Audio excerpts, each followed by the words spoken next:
participating states on or before 20th December 2026. All entries must be directed to RHI Office, State House, Abuja, or email rhi.greenchallenge@statehouse.gov.ng. RHI Green Nigeria Challenge. Go green today for a greener tomorrow.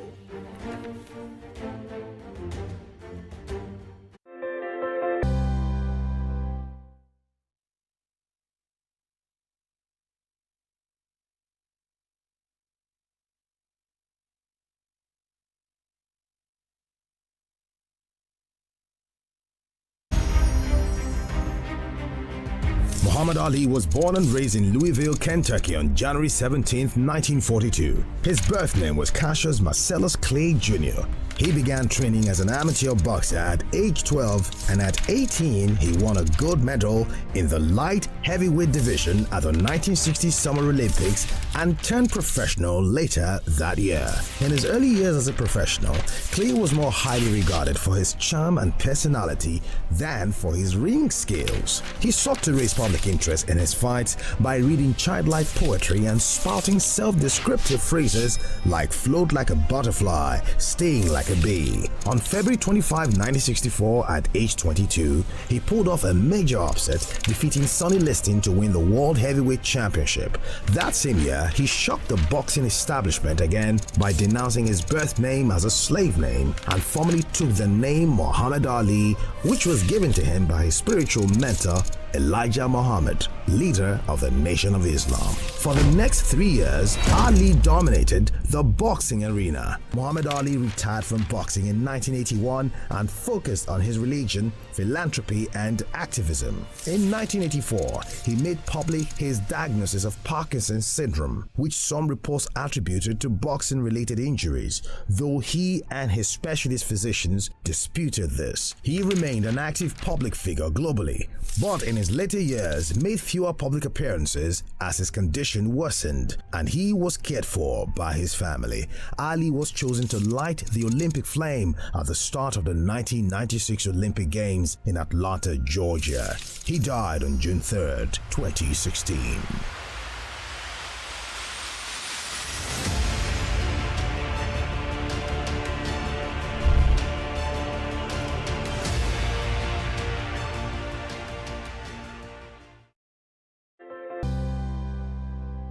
Thank you for staying with us, everyone. 2025 has been a defining year for Nigeria's security sector across different regions. Communities have faced threats that tested the nation's resilience, while security agencies worked to contain rising and evolving dangers. Tonight, we continue our special conversation on how Nigeria tackled its security challenges, the key moments, government responses, and the road ahead. Just yesterday, the head of Nigeria's National Counterterrorism Center has raised the alarm. Coups in Mali, Niger, and Burkina Faso are not just political crises next door. They are deepening insecurity here at home.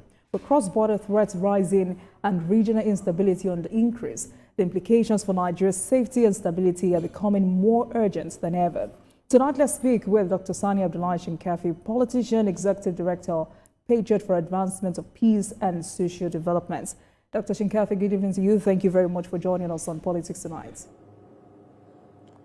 Good evening. Thank you for having me. Happy Christmas and Happy New Year in advance. Right. Compliments of the season to you too. Thank you very much. So tonight we're assessing the federal government security strategy this year, simply because, many Nigerians say 2025 was another difficult year for security, despite heavy spending and multiple operations. Did Nigeria truly make progress, or are we just managing insecurity better? Yeah, you see, the issue of insecurity in Nigeria is highly alarming and disheartening. Looking at how armed bandits and also insurgents have been terrorizing, kidnapping, killings, innocent people, and also displacement of people from their ancestral homes. It is highly disheartening and highly alarming. So if you look at the escalation of this insecurity over the years, more than 1.5 decades. Issue of insurgents in the northeast, the issue of armed banditry, cattle rustling in the northwest, north central, oil theft, cessation in the southeast. Issue of Nigeria has enormous serious security challenges at hand. But to God be the glory, Mr. President have done everything humanly possible in the year 2025 to appropriate more funds on security and defense. If you look at the budget Mr. President presented last week, Friday, the defense and security take the lion's share in the national budget. But what we are worrying, or what is happening here in this case, the money appropriated on security and defense have mismatched with the performance of the security agencies.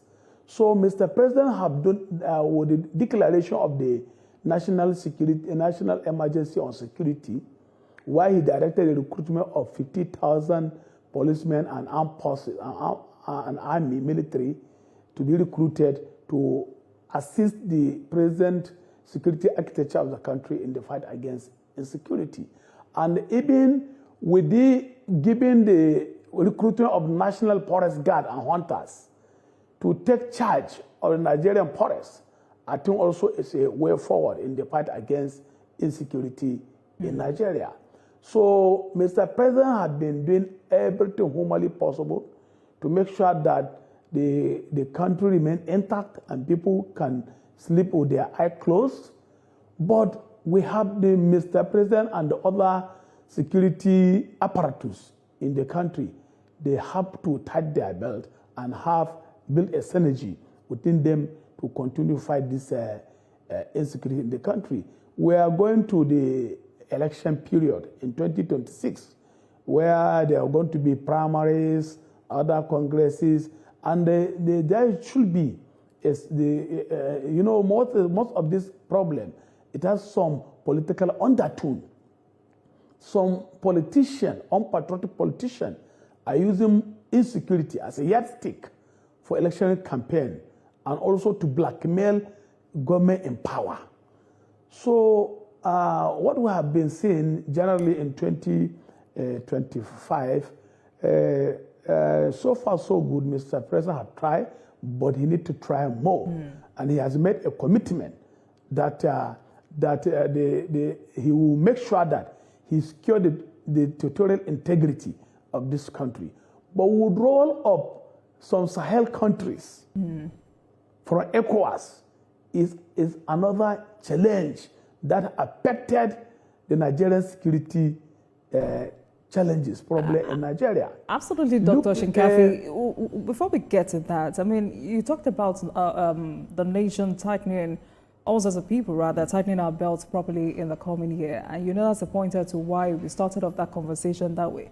Because there are security experts who have said we may be winning the war tactically, but losing strategically. And also in the course of the year, we saw the U.S. government expressing strong willingness to deepen its security cooperation with Nigeria. And this is clearly signaling renewed commitment to supporting Nigeria's fight against terrorism and violent extremism. Now, the question has always been, this is not the first time, or better put, Nigeria has received foreign military assistance in the past, yet insecurity has worsened. So why should Nigerians believe this pledge will produce different results?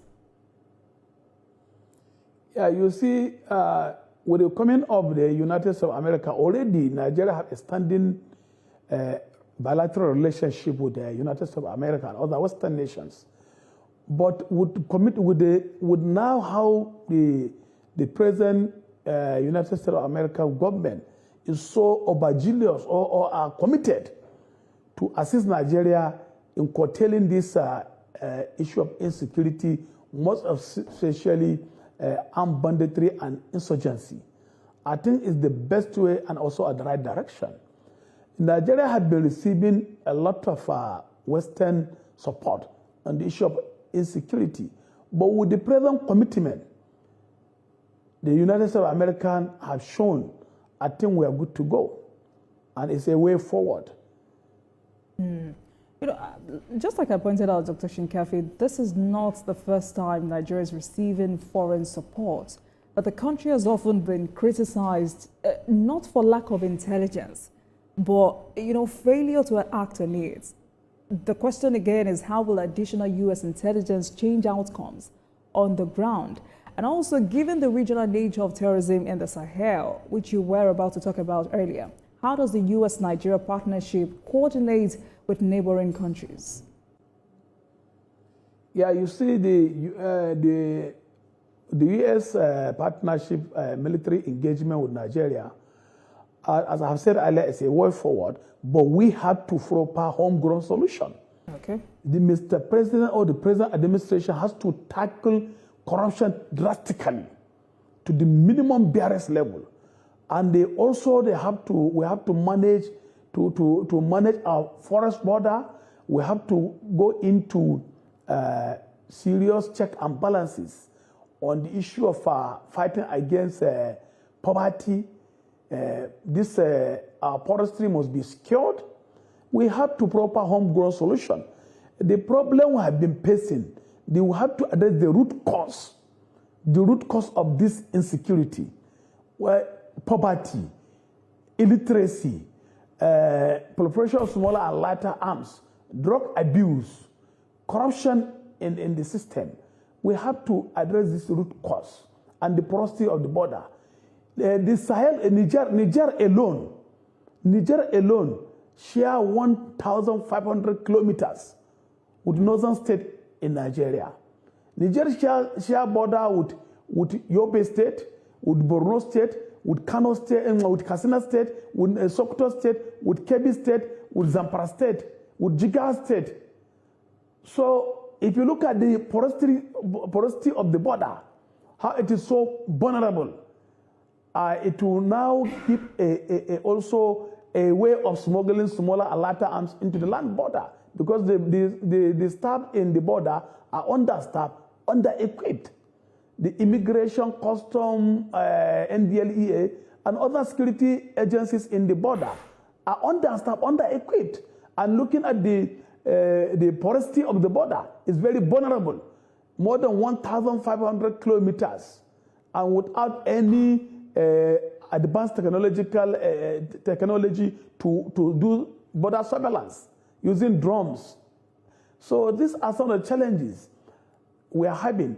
And also the pulling out of Burkina Faso, Mali, and Niger from ECOWAS is another stumbling block in the fight against insecurity in Nigeria.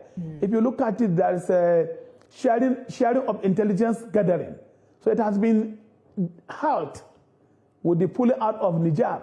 So there is no intelligence gathering on the infiltration of these insurgents and other armed groups. And the multinational task force has been dismantled.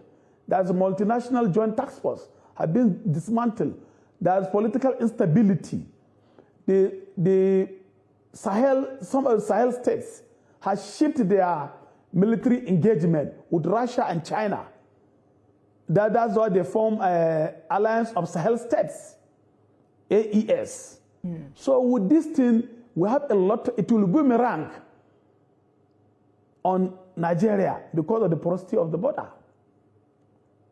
All right. We'll come back to that in a moment, but if we have to keep our schools safe, what more can we do? I mean, we've seen the president with a new directive. He has told security agencies to ensure that the kidnapping of students in schools is brought to an end. First, does Nigeria have clear leadership and coordination for school safety? Yeah, you see, we have enough personnel to be the most worrisome. I always feel bad. My heart bleeds when I had students are being adopted in the schools, because this education, lack of education, illiteracy, is one of the root cause of this insecurity in Nigeria. Most of these insurgents are illiterates. Most of these armed bandits are illiterate, are uneducated, both on the Islamic and the Western education. So they don't know the penalty the penalty of these atrocities they are committing to humanity.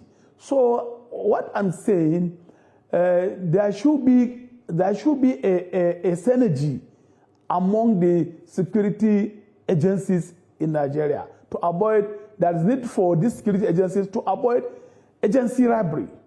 Because the action, the intelligence gathering, like DSS, will gather an intelligence and share to action agencies. And the action agency, they say, until they get order from the above. And that is also what is also some of the challenges. These the what do you call it? The intelligence gathering agencies are person in collab and work in having a relationship with the action agencies. So once Dr. they have Shinkafi, hold on, sir. But Nigeria has a safe school initiative. What is wrong with that initiative? Perhaps it's time for us to go back to it, because I remember that initiative came into existence in 2014, and there was a clear objective. Yeah, 2014. There was a clear objective, which is to protect pupils and educators from attacks, kidnappings and violence, particularly in regions affected by insurgency and banditry. We moved on to signing the Safe School Declaration a year later, 2015, and adopted a national policy of safety and violence-free schools in 2021. And that development also developed, the government rather, also developed a national safe schools financing plan, 2023 to 2026, valued at around over 100 billion naira, to be co-founded by federal, state, and donor partners. If you're assessing the effectiveness of our safe school initiative, it's been more than a decade after its introduction. What's your evaluation? Yeah, you see, if you look at the issue of the Safe Corridor Initiative, it is another non-kinetic mechanism. Is it the same thing? I'm talking about, kindly hold on, I'm talking about Safe School Initiative, not Safe Corridor. Safe School Initiative, not Safe Corridor. Okay, you see, Safe School Initiative is a very good initiative to secure our schools. And a lot of money in billions, more than 124 billion, I think, were appropriated for Safe School Initiative. 144 actually. There should be a serious forensic auditing and accounting of that funds. That funds, some people like us, some observers like us, are looking at this as another way to enrich people who are on the corridor of power. Because that, if you look at the money being appropriated and the numbers of adoption, have the money appropriated match with the performance of the security? The answer is capital no.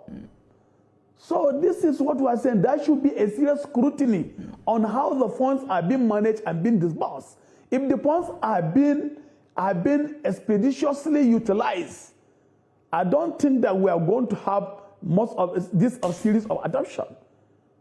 Many schools on record have been adopted in Ankara, Jengebe, in Niger State, in Kwara State, in Dapchi, in Chibok. If this money are being properly managed and the security are properly mobilized, they were well equipped, well trained, and well motivated, I don't think that there's going to be a shortfall of the expectation on that initiative. All right, Dr. Shinkafi. So that's about initiative. Funding. People like us are seeing it, are looking at it as a way to enrich people who are on the corridor of power. Mr. President should go after the custodian of those funds for public scrutiny to make the account of such funds and how they are being utilized. All right. That's about funding, Dr. Shinkafi. Are there security gaps making our schools vulnerable right now? And, you know, in clear terms, Mr. President has spoken, so this is just more than, or rather this is not just more than speeches. And I intentionally spoke about the Safe School Initiative and how this has, you know, clearly failed. It looks like more of the political will to make our schools safe. Does Nigeria have it? Yeah, you see, with the money appropriated for Safe School Initiative, it means that the government has a political will to make sure that the school are secured. But it is not even only it's not even issue of deployment of our security agents, but most of these schools are vulnerable because they are not fenced. Most of the schools are not fenced, well fenced. And even the fence, the hostels are not secured. They don't have good windows and doors. So there should be a total renovation and also refurbishing of these schools. Most of these federal government college and unity schools, even the government girls college, they are very vulnerable. They are not fenced. This armed band, the other criminal can easily have access to the schools. This Maga secondary school is not well fenced in Kebbi State. All right, I wanted to ask for your perspective on border fencing. General Christopher Musa thinks that it's high time we've fenced our borders. What's your take on it? I mean, there are some security experts who have said on this program that border fencing is outdated and would never achieve much. What do you think? Yeah, you see, that is a very negative thinking for the Nigerian government to fence. Let me give you a simple illustration. I have mentioned during my discussion with you earlier that Niger Republic share 1,500 kilometer border with some northern states, which I have mentioned the states. How many days, how many years, how many months it will take you to fence 1,500 kilometers? So also the size of the Nigerian border also, both the sea and the land border is 4,000 kilometers. Taraba share boundary with Cameroon. Adama share border with Cameroon. Part of Benue State share border with Cameroon in the sea. Lagos share border with the Benin Republic. Kwara share border with the Benin Republic. Niger share part of it with the Niger Republic through the sea. So looking at the Ogun State share border with the Benin Republic. Ibadan and Oyo State share border with Benin Republic. So how many trillions are you going to expand to fence these borders? You have to apply technology using surveillance drones and attacking drones, using also GPSR and also geographical positioning system in your mapping to look at the movement of these insurgents and this armed bandit. We have to look away. We have to shift from conventional to the advanced technology, including AI, using AI and other technological advancement. It's outdated. All right, idea. Dr. Shinkafi. You can think. Dr. Shinkafi, let me put you on hold. Let me put you on hold, sir. We must take a break at this moment, but when we return, we'll talk about coups in the Sahel and how these coups may have contributed to refugee flows and humanitarian crises that strain Nigeria's security apparatus. Please stay with us, everyone.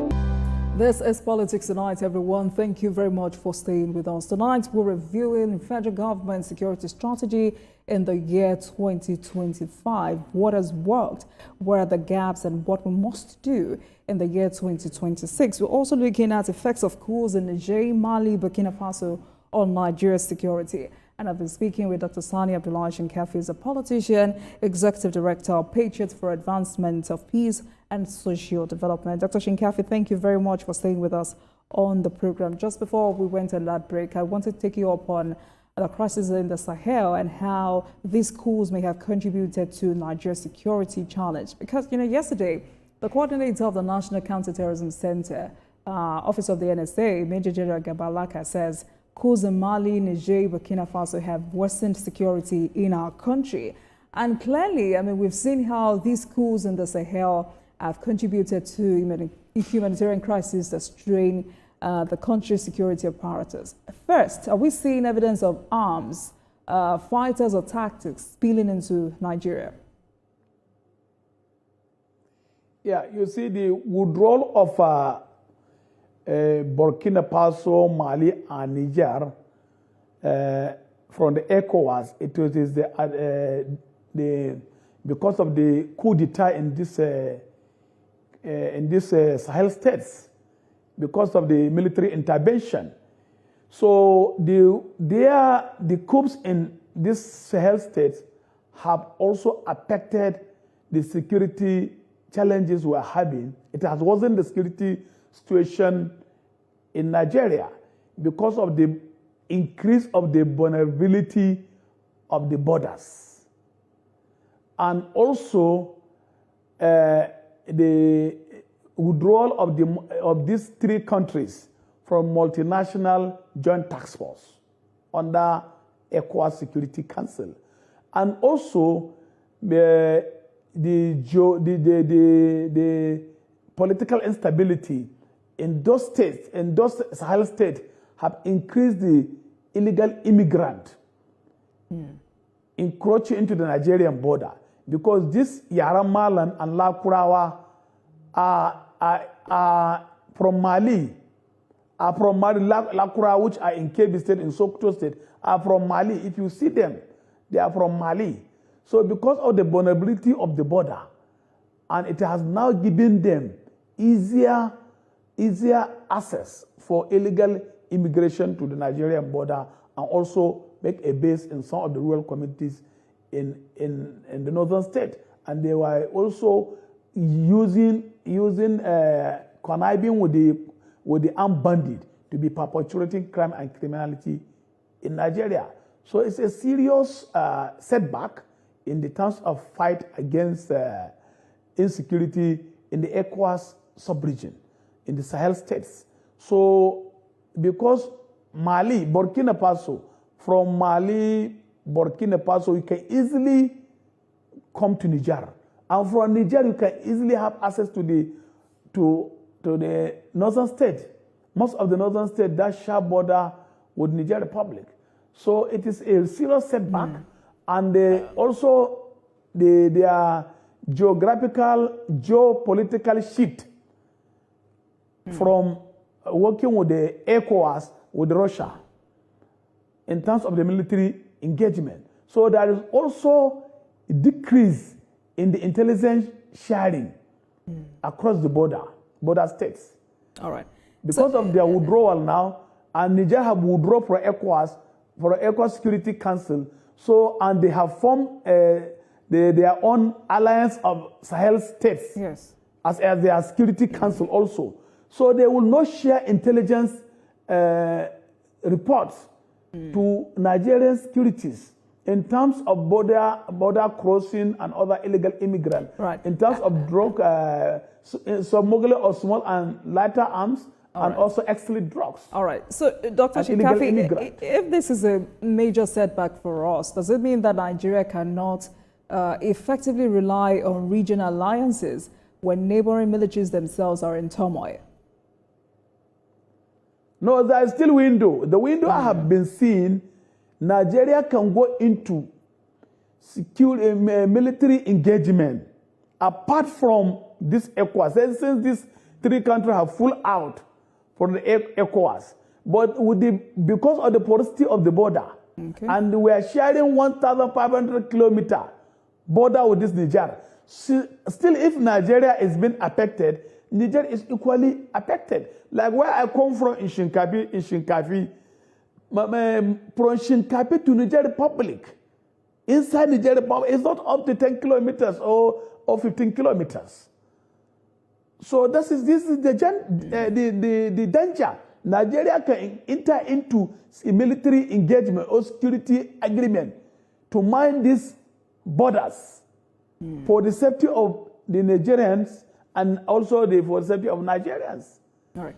So what I get from this conversation or from this submission is that the insurgents in Nigeria are influenced by the political instability or ideologies emerging from these coups. And there are clear signs that, groups like Boko Haram or ISWAP are adjusting tactics based on regional power shifts. Am I correct, Dr. Shinkafi? Yes, this geopolitical instability is also another root cause of the insecurity in the Sahel states. So, what lessons should Nigeria learn from these coups to prevent similar destabilization at home?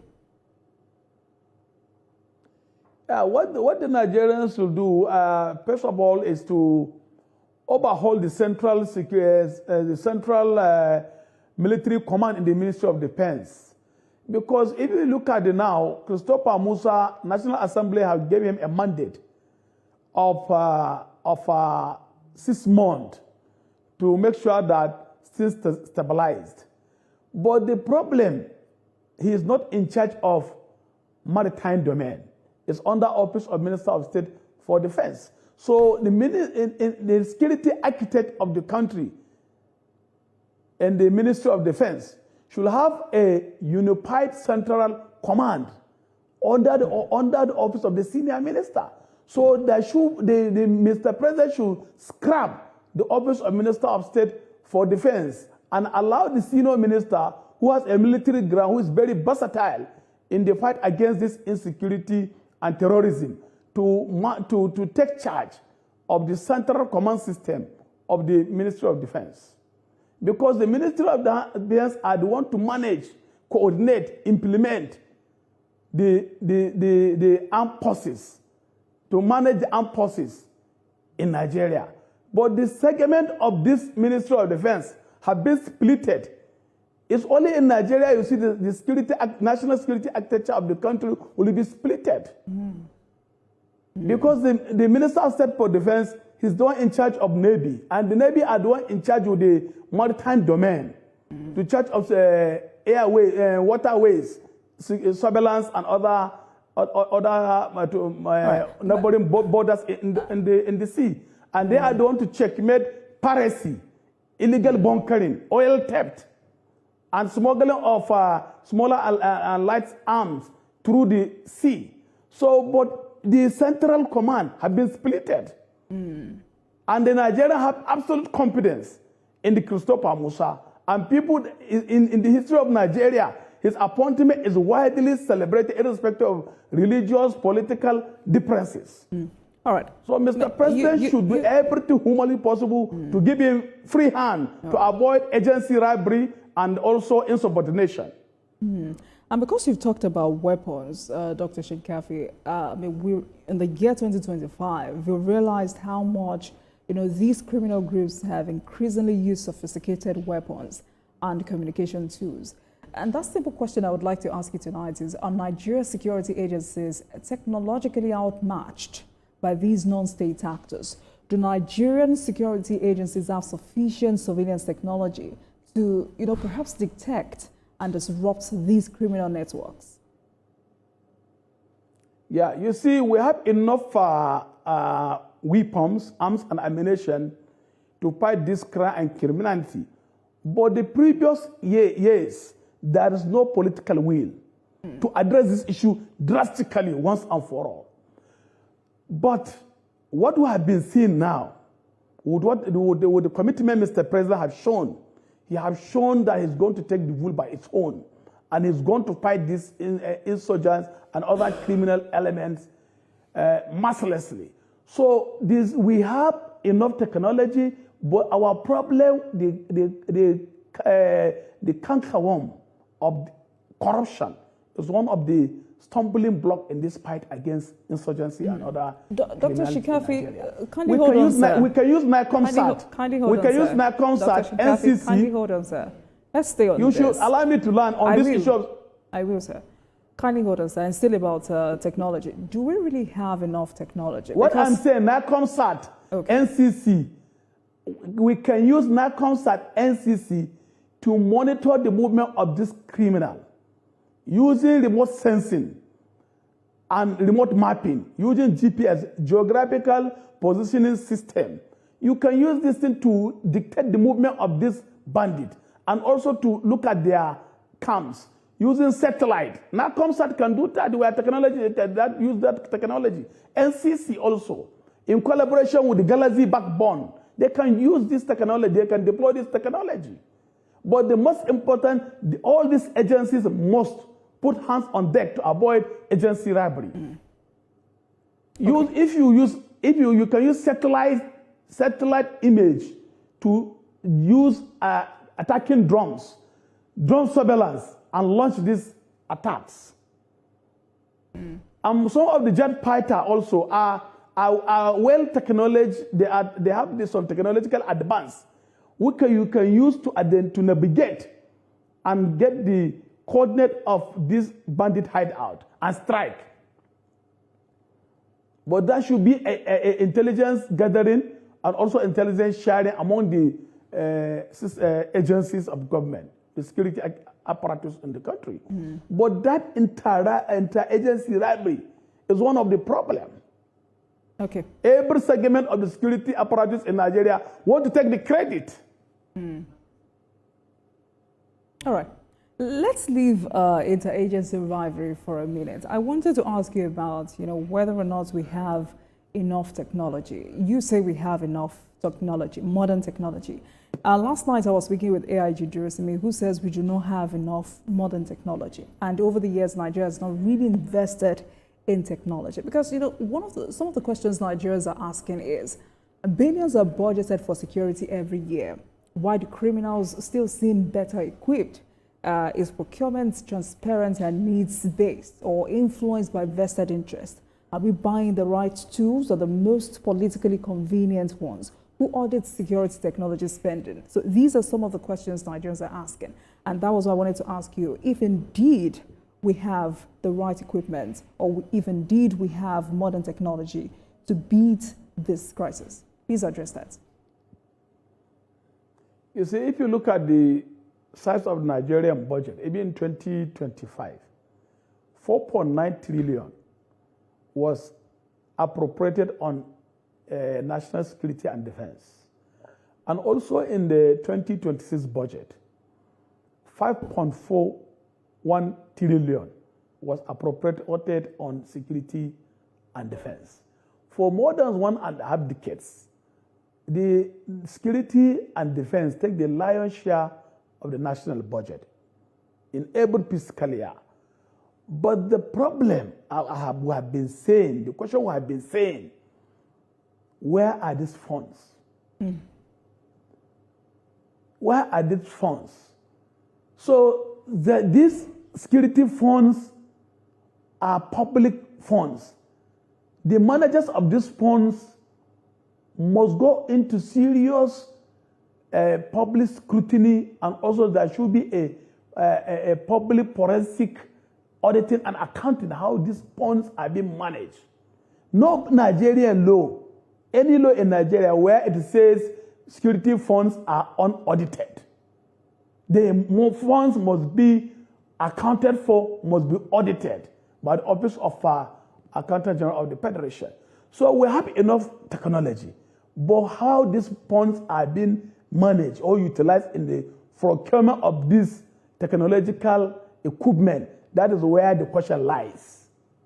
Because in every national, every fiscal year, money are being appropriated for buying of jet fighter, buying of this many security equipment, but this security are nowhere to be found. If I refresh your memory to the case of during the Suki Gate arms deal, 2.2 billion US have been earmarked for procurement of military equipment, but this money were used for campaign. You understand? So we have to address the issue of corruption first. This is Mr. President. We thank God Mr. President is an accountant. He has to engage some forensic auditors to audit the 2023, 2024, 2025 budget before 2026 budget is being approved for releases to this security apparatus or Ministry of Defense. We have enough technology, but the problem, there's no patriotism. People who are being entrusted with responsibility have breached their oath of office and oath of allegiance. That is the truth of the matter. All right then, Dr. Shikafi. Where are the Tucano jet fighter?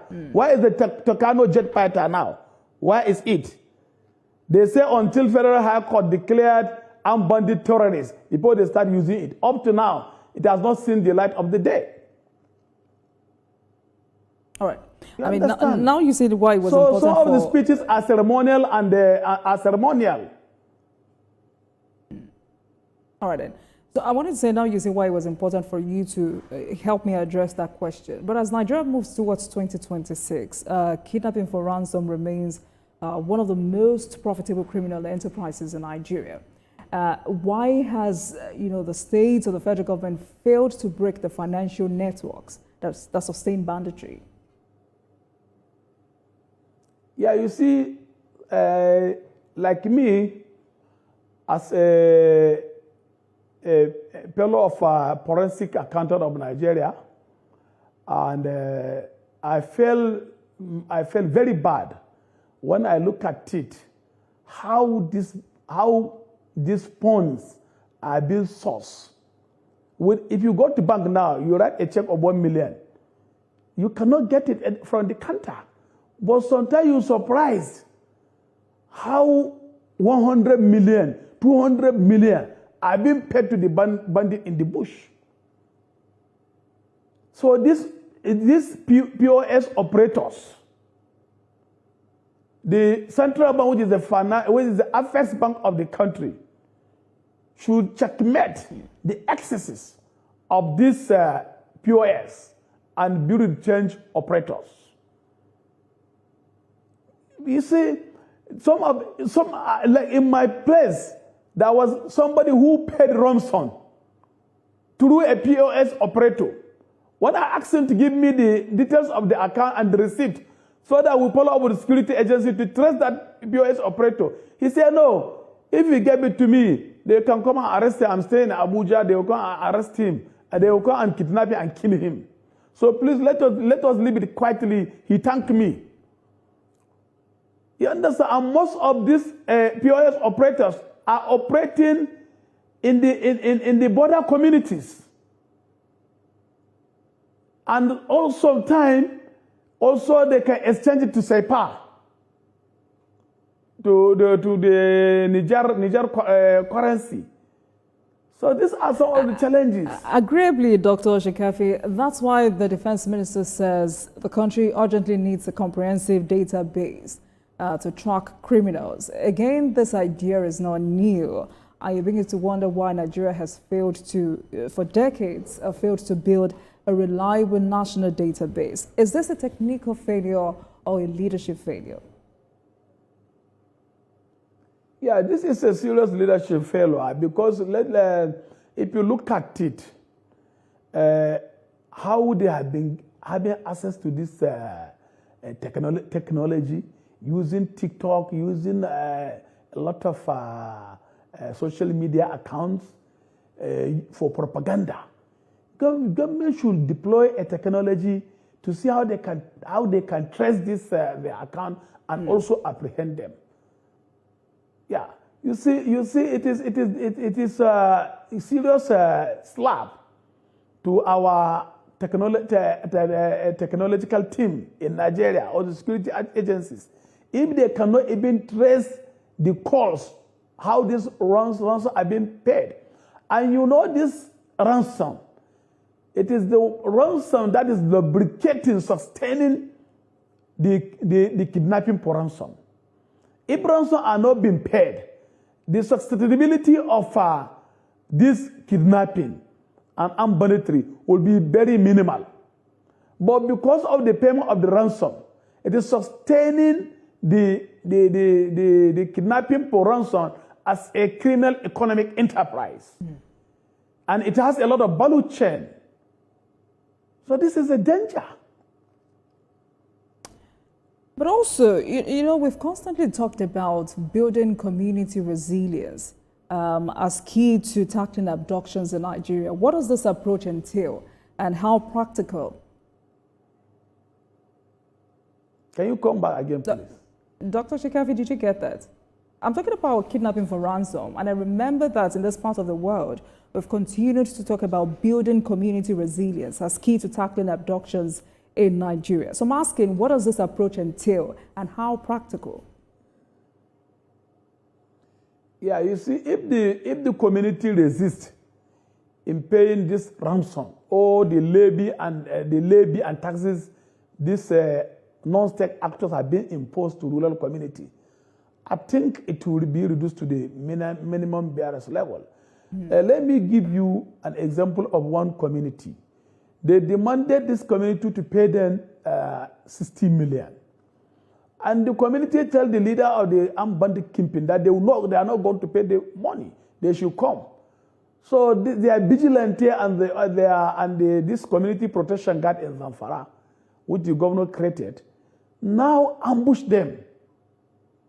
Just few days ago, they beheaded he's one of the notorious armed bandits in Moriki axis in Zurmi local government, around Shinkapi. So the armed bandit leader, they call him Isu Buzu. He has been terrorizing people of Maradum, people of Zurmi, people of part of Shinkafi.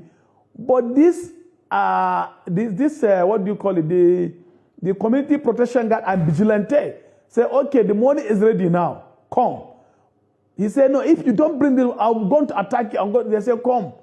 As he came with his fighters, they ambushed him, beheaded him, cut his head, and they display it on the social media platforms just a few days ago. So if people are able to resist this thing, the extortion and the kidnapping for ransom, so sometimes they don't come in large number. They come in with like 4, 3, 5 motorcycles.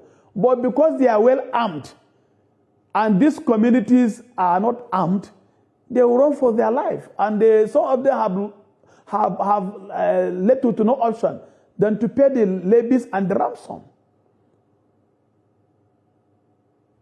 So this is a major problem. And there are some unscrupulous traditional rulers and some security agencies who have been aiding and abetting this banditry, most especially in Zamfara State. All right, Dr. Abdullahi Shinkafi, thank you very much for joining us for this very critical conversation. Because, as it stands, the President's security strategy stands judged not by deployment or declaration, but by results. And the question for Nigerians is simple: are we safer and our institutions stronger? But of course, the answer will define the years ahead. Thank you very much for your time. Dr. Abdullahi Shinkafi is a politician, Executive Director, Patriot for Advancement of Security. Thank you so much for your time, and Merry Christmas in advance. Thank you. Compliment this is I wish you a happy celebration. I wish you the same. Thank you very much for joining us. Right. And thank you very much for watching, everyone. That's a package tonight. I'm Olajumoke Olatunji. Once again, compliments of the season. And